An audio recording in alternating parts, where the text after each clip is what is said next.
Hello guys, welcome to my YouTube channel. So in this video you're gonna see the Nigerian senator together with his wife and his doctor Senator sentenced to Ike 10 years, Ekweremadu 9 and years and 4 Dr. years 6 Beatrice months imprisonment Ekweremadu. for organ You can remain trafficking. Just sitting watch the for the video and go moment. through it, watch to the end and see how it went. You have Moral each been lesson. convicted of conspiracy to commit an offence of human trafficking. You brought a young man to London to exploit him. The exploitation was the proposed donation of a kidney for reward. The reward was to be the payment of money and a chance to work in the United Kingdom. People trafficking across international borders for the harvesting of human organs is a form of slavery.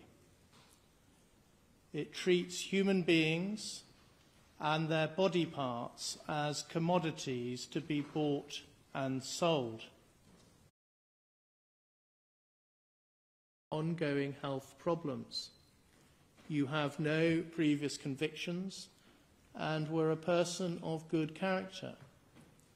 I accept Mr. Hicks KC's description of you as having exceptionally positive good character, and that your conviction represents a very substantial fall from grace. You set up the ECOA Foundation and have funded that organisation, which undertakes a very great deal of valuable charitable work to help those living in poverty in Nigeria.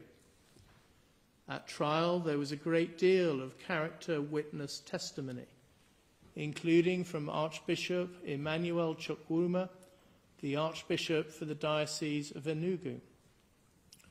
I have been provided with a bundle of 51 pages of character statements for the purpose of sentencing. I have read all of them.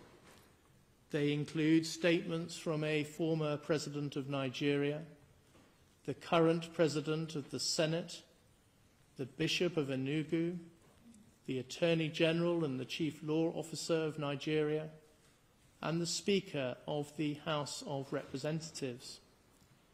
That evidence speaks to your role in helping to establish and maintain democracy in Nigeria, and also as an international peacemaker. The evidence also includes moving pleas advanced by some of those who have benefited from your generosity and good works, and also a moving statement from your daughter, Sonia. I take all of that into account. It amounts to substantial mitigation. You were motivated by the despair of your daughter's very serious illness. The weight to be attached to that factor is limited by reason of the fact that, as you recognised in your evidence, you could have sought a genuinely altruistic donation, including from a family member, albeit not Sonia's immediate siblings. After taking account of the aggravating and mitigating factors in your case, I impose a sentence of 9 years and 8 months imprisonment. Subject to allowing for the time which you have spent remanded in custody, you will serve 2/3 of the sentence in custody and will be on licence thereafter for the rest of the sentence. You can sit down. Dr. Beatrice Ekweremadu, would you stand up, please? In your case, I adopt a starting point of 6 years custody. I do not consider that the aggravating factors that are present in the case of your co-defendants apply to you.